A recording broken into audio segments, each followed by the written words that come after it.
Not going to plan. Welcome back to Living with a Classic, and I'm in a Mark II. It's a 3.4 automatic and it has some issues. Chiefly among which, it doesn't want to really stop and it doesn't really want to go. We're going to start with stopping because brakes are always more important, and then we'll move on to why it doesn't want to go. The brakes are, I believe we have a master cylinder issue, and we'll go through why later. But basically, the first push of the pedal, it almost goes to the floor. There's a little bit, and you can lift off and you push one more time and you get brakes. I've tried bleeding everything. It makes no difference. But we'll go through that in a little bit. The other thing is it doesn't really want to go. You can drive it for a while. At slower speeds is fine. Once you speed up, it feels like it runs out of fuel. So we're going to have a look at that. It will splutter and backfire and things. So most likely it is dirt in the fuel system, fuel pump on the way out, or something wrong with the floats in the carb. So we'll have a look at that. But brakes, onto that first. Let me show you what happens with the brake pedal, what it feels like, and then what my ideas are of what has gone wrong with the brakes on this Mark II. So it's been sitting overnight here. So if I touch the brakes, pedal goes all the way down, bring it up, and you get better brakes and a little bit better. Then if you wait for a while, go do something else, it goes all the way down. I think we have an internal leak in the master cylinder. There are no external leaks on this car. I've gone through all of that. I've also checked a couple of other things because you have power brakes and there is a vacuum assist down there. I have pulled the vacuum line off there, goes to intake, and there is no brake fluid or anything there because there's a bit of a second, not like a master cylinder, but a second cylinder there, which does the boosting, and doesn't seem to be any leaks over there. So I'm hoping it is the master. The wetness you see around here is just that I sprayed it with some penetrative fluid last night, and a bit now as well, to get those brake lines off. I have a rebuild kit for that master because you can't get a new one of these. I use a Dunlop master. You can get a kit where you replace it with a Girling master and you have to modify a bunch of things. But we're going to see what it looks like, and hopefully it can be rebuilt. This is the owner's daily driver. He uses it quite a bit, so that's why I also need to get it back to him rather quickly. But we'll rebuild this. Even if it's not perfect, maybe we can get him down the road. He can drive it for a bit, and then we can have a look at for another one, or factor in some time to put in the other kit. The master cylinder is held in place to the brake pedal by that little pin there. So we'll get that out of the way, and then we can pull the master cylinder out from the engine bay. To minimize spillage, I'm going to just vacuum extract all the fluid from the reservoir here.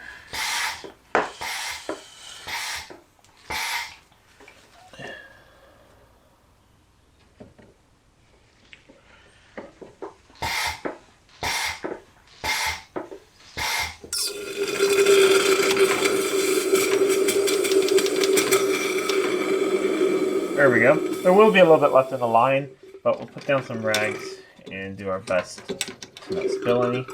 But this will have gotten rid of most of it.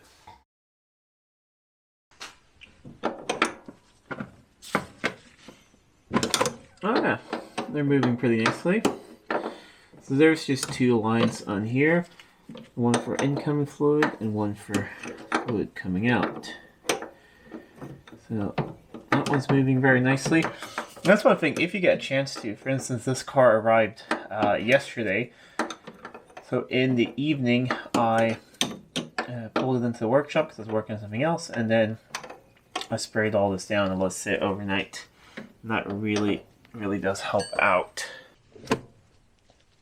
That's the last washer, and now we just have the two lines to get off. They're loose at least. We just want to get them out of the way.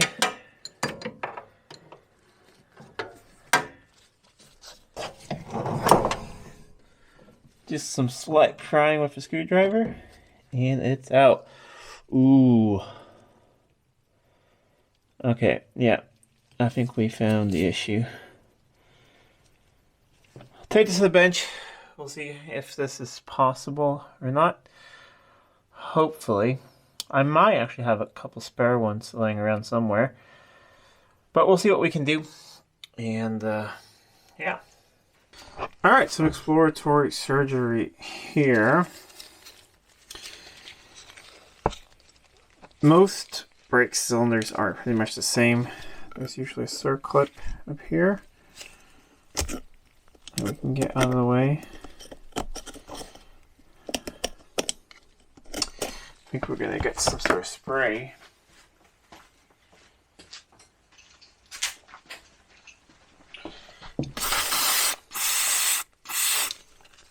Just sort of clean it up a little bit. So yeah, it's definitely been leaking. It's just... I asked him to check if it was leaking in the car, and he said he hadn't seen anything. But, and I have to say I can't see anything on the carpets as well. But this has definitely been leaking. So, since I have new seals and everything, it doesn't have to be perfectly clean. It just has to be perfectly clean when we put it back together. So we're going to pull it out, and then we'll probably soak it in my parts cleaner, and then see if we can save it. It's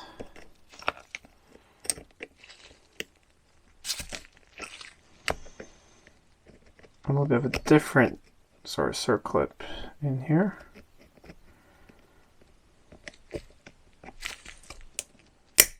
There we go. One of those in there, and then we'll get a little screwdriver. Oh, we didn't have to.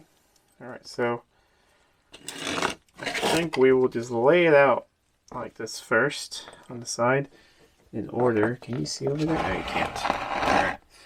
I'm going to lay it out here in order. And then we can always take a picture of that. And then you make sure that you have everything in the right order. There's that.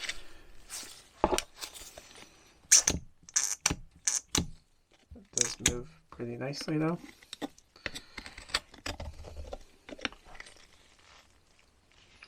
You can usually use compressed air to get these out, but it also makes quite a mess. Let me see if I can poke at it from behind. There we go. We have a piston. So that's that way. And is that it?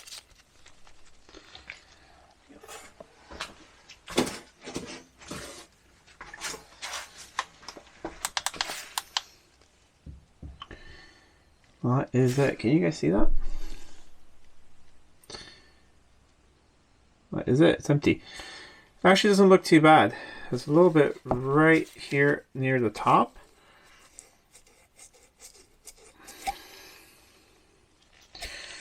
But I think,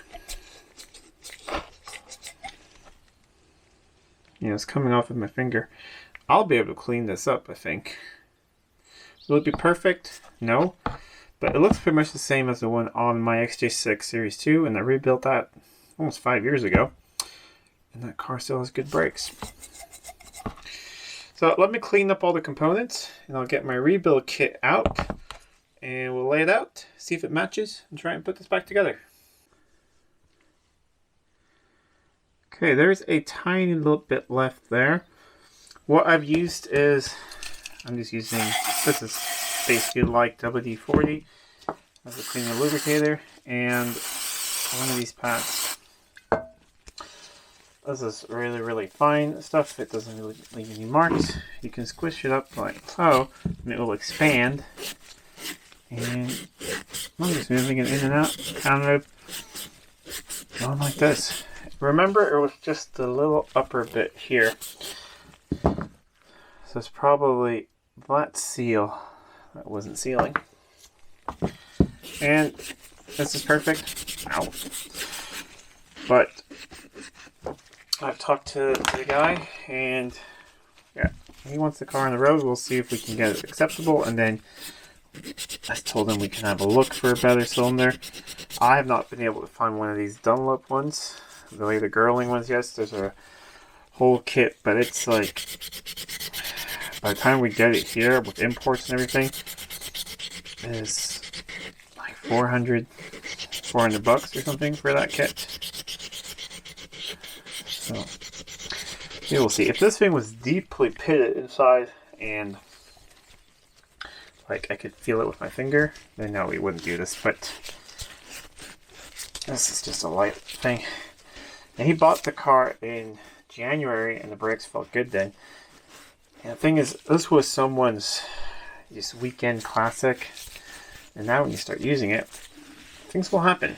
Like the other thing about it not really going. Let me see if I get the angle right for you guys. Look at that. This is difficult to film, but that is shiny and pretty much perfect looking. I'll clean out the whole inside. Then I have just a small little bottle brush I'll use to clean it. And I'll clean the outside here as well, just to make it look a little bit nicer. And I'll go get the rebuild kit. Hopefully it matches. I'll try and get this thing back together. And I'll show you guys, I have the official service manual for the Mark II. And I love the old ones because there's beautiful hand-drawn like sketches and exploded views. And the one for the master cylinder is just, it's a work of art. Let me clean this up.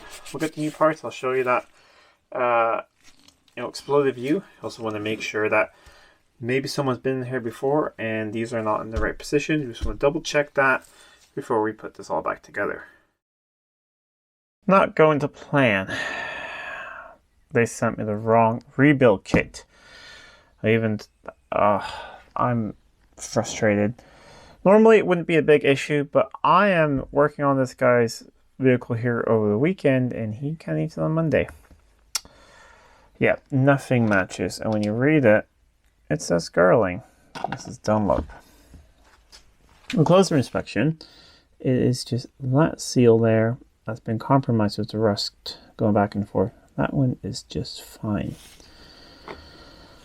And that looks just like pretty much a regular square cut O-ring. I'm going to go through my O-rings, see if I can get one in there and clean it up. Will it be perfect? No. But we'll pretty quickly notice if it's better than before. This is not ideal, but when you're on a time crunch and you get the wrong parts and it's a Saturday, I cannot get a rebuild kit like this. The only thing I'm going to do is, I do have a bunch of Mark II parts. I'm going to go through the boxes to see if I have anything. I'm also going to see if I possibly have a Girling master cylinder laying around. So let me do that, update you guys in a little bit. I went through just a lot of old kits I have, and I found an O-ring that was exactly like the old one. Square cut O-ring, and it was from a clutch cylinder. So should be able to handle all this fluid, no problem at all. And I cleaned up the surface here and it's all really nice. What we're going to use is just sort of assembly grease for brakes from the rebuild kit. Because there's no point in sending the kit back. It is pretty cheap and I can keep it around for either when I get one of those Girlings in, or like now, keeping kits around to get some parts. And because I did talk to the owner, like that, yes, we can try to rebuild it. It will probably be better. We'll see how long it lasts, and that he can prepare that maybe I will need to have the car for a little bit longer, and that I will need to put one of those Girling master cylinders in that you can still buy new with the conversion kit. Okay, that looks good. And I've cleaned out the bore inside, and I have lubricated it up with fresh brake fluid.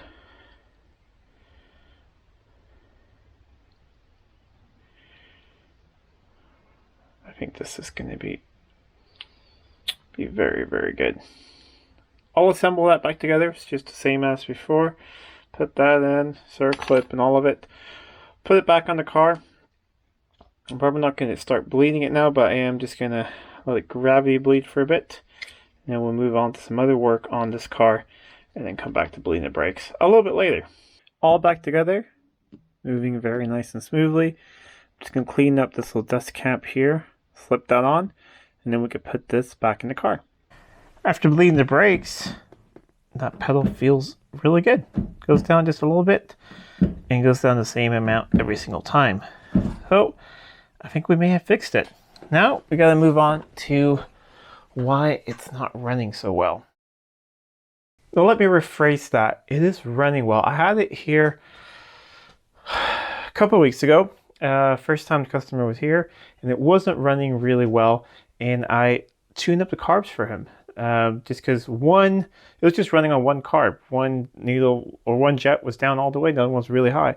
Balanced them, and it was running great. And then he noticed a while later, he had this issue that when he was driving fast, it would bog down after a while, as if it was running out of, just felt like it was running out of steam. And then he could drive slower for a bit and then drive faster, and then it would be fine. And then more recently, I've been away and stuff, so I haven't been able to, also been busy with other cars and haven't been able to have a look at it. And now recently, it doesn't really want to go above any speed at all, and I had to help him get it here. So I think it's fuel related. I have a new fuel filter, so we'll have a look at that. It has a glass bowl, it looks nice and clean, but you don't know. Could be that. I mean, this is a car that was someone's hobby car before, and now it's turning into a daily driver. Things will happen. We've also noticed another thing. He says that the fuel pump ticks for longer now than it did before. When he bought it about 6 months ago, when he fires it up in the morning.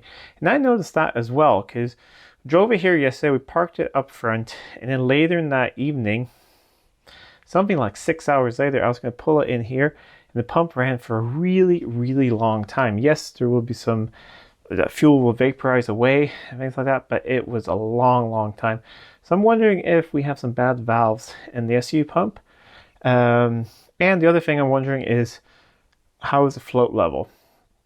Because one of the floats chamber, I'll show you a little bit, the gasket around there is homemade. So someone's been in there. So I think we'll start with having a look in the floats, just make sure it's not really dirty. In the carbs, check the float level, do the fuel filter, and then in the end, the pump. If you have a look here at the front float, that is a homemade gasket in there. It's not leaking or anything, so, but that means someone's been in there. So we'll open that up, have a look in there. Hopefully it's not too dirty and stuff in there. The filter in here, like I said, it doesn't look bad, but I have a new one. And I do have a couple spare SU pumps. Like I said, so we could try that out. But I'm going to get the car back on the ground, get the wheels back on it in the front, after bleeding the brakes. And then we will tackle at least having a look in the front float chamber, see how that looks, and then go from there. The float is good. It's floating at least in there. And we can check the float levels there later. There's some measurements. One thing I did notice is you still see through it, but it's a little dirty, that filter. So we will clean that up. We'll check the float level. And this homemade gasket has been fine. Quite weird. But I have some new ones. Let me get that float out of there, and we'll see how dirty it is there in the bottom. And if it doesn't look too bad, we'll check the float level and move on to the rear carb. There is a little bit of dirt in there, but that's not too bad actually. What I am looking for is water, and you'll sort of see it as blotches, and if you stir it, you'll see them move around. Not seeing that. That's good. I'll use the vacuum extractor, get this out of here. We'll clean out this float bowl, adjust the float height, and I think we're going to call it good and clean that little filter there. Here's a really good diagram showing the float levels. You want a 7/16, which is 11.1 millimeters diameter rod in there, and it should be perfectly when this thing's closed. So I have an 11 millimeter drill here, and when it's closed, you can perfectly slide in and out. So float level's correct on this one at least. I've cleaned up the chamber. Put this side back together. I just need to clean up this little filter and add a new gasket, and then we'll open up the other one and we'll see what that looks like. Float level is good on that carb as well. However, it's a little bit dirtier inside. If you have a look here, specks of rust and down there as well. So I'll clean up that float bowl. Once I've done that, we'll remove this.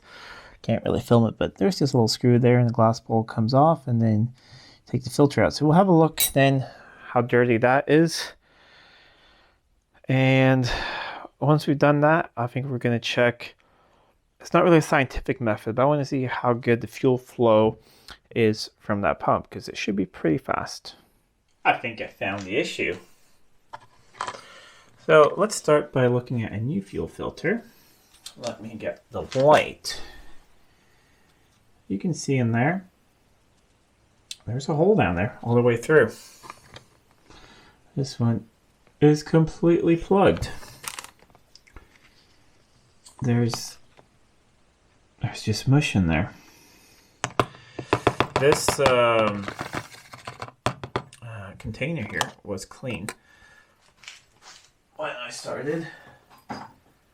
So let's empty this out.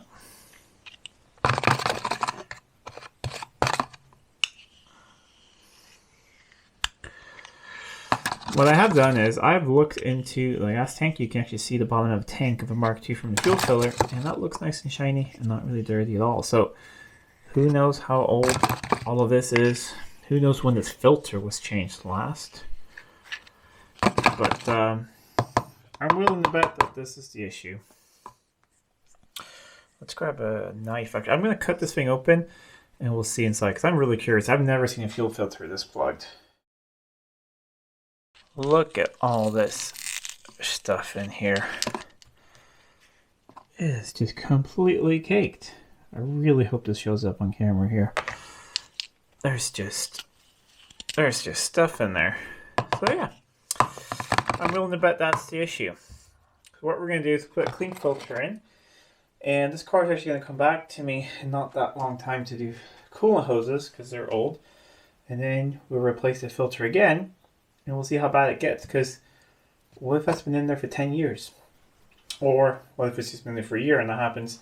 Because then we can get a good sort of indication of the condition of the fuel tank. So put in a fresh filter and go from there. Let's hook up the battery and just turn on the ignition and the fuel pump. Make sure everything fills up and make sure that we don't have any leaks.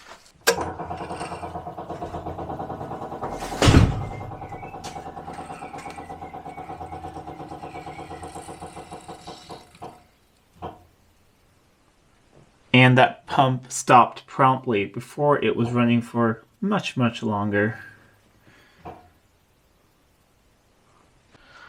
No leaks visible anywhere. It's all dry. So let us fire it up. I don't really have time to take it for a test drive right now, but we can let it just run for a bit. I also want to make sure that the brake pedal feels good once we have engine vacuum and the brake servo is working. We are in park.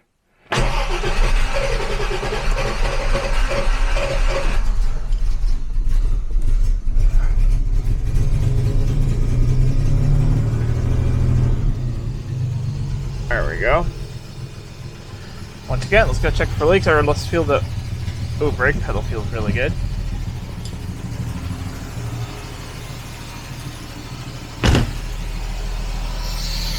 A little bit on the flooded side, But I have been messing, you know, put carb cleaner and things all over everywhere, so that does make sense.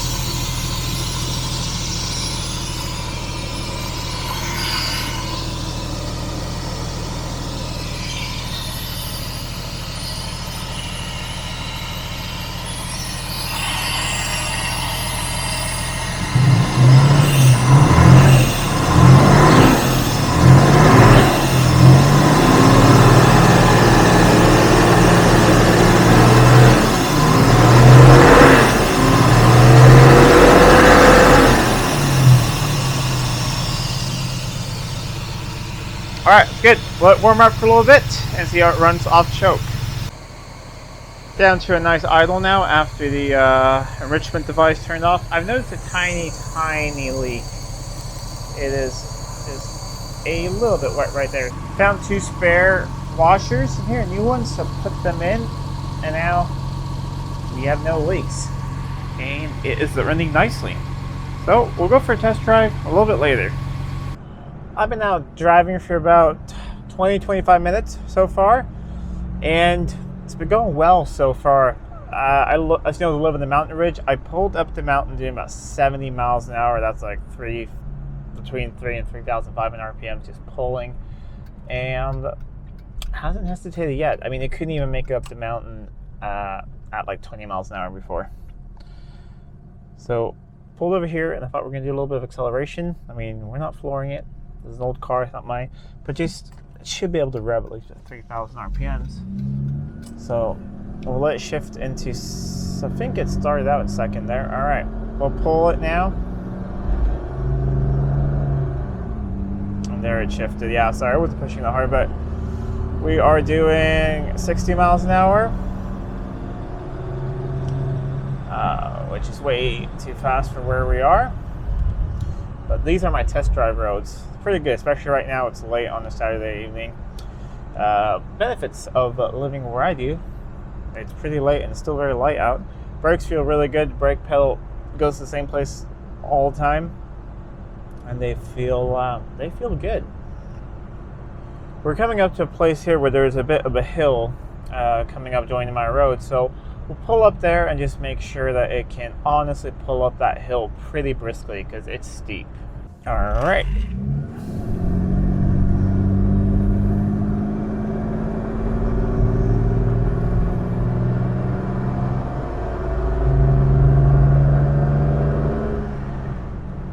Yeah, once again, clean pull to 3,000 RPMs. I believe we've probably solved the fuel issue, or the running issue. I'm just going to drive back home now, and then I'm going to take it on a couple more drives, maybe a little bit later tonight, definitely a little bit tomorrow, and just see how it does. I want to make sure it is really good before I hand it over. I don't want it to have the same issue again. But it seems kind of logical. I mean, it was spluttering and backfiring as if it was running out of fuel. And, well, yeah, that fuel filter was completely plugged. It was probably letting enough fuel so it would idle, because he didn't make it up the hill here and I had to tow him, and we had the car running so that the transmission would pump, and then you can tow these things slowly. So it would idle, no issue at all. But when we got up here, he drove the last bit to my place, and it could do 20 miles an hour, if that. And sometimes if we got hill a bit, it will slow down to more. It also makes sense because he said it was a gradual issue. He didn't notice it that much before because it wasn't running well. Then I tuned it and set the carbs, and suddenly he could do the speed limit, and it was actually running nicely. And then after that, he noticed that it was just going further and further. And when you inspected the fuel filter, it didn't look that bad. However, it's on the inside. So I'm actually wondering about that. I just thought about it. If that is the correct way it's supposed to flow, I'm going to check because there's some arrows. Because I'm thinking, in my opinion, it'd be more logical if it was the other way around, go from the inside in, because then dirt and debris would land at the bottom of that filter, the glass part, and you would see it. But I could be mistaken. But definitely completely plugged. So, which that's a nice cheap fix.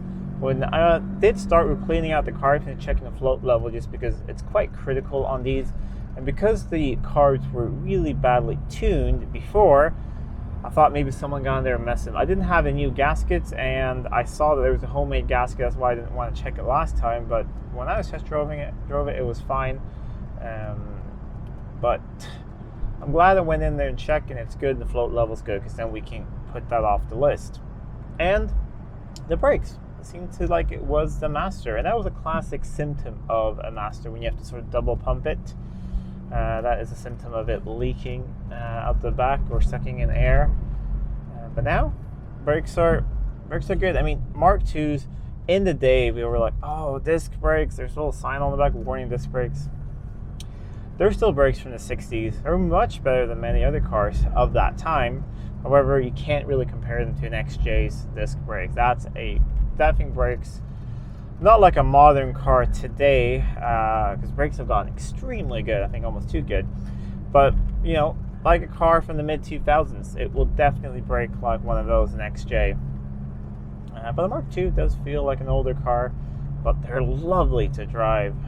You feel like a bank robber when you drive them fast. They're fun cars to drive fast. They're lighter, a little bit more nimbler, especially if you have a manual one. They're really fun. But I'll go on a couple more test drives, and then I'll report back to you guys.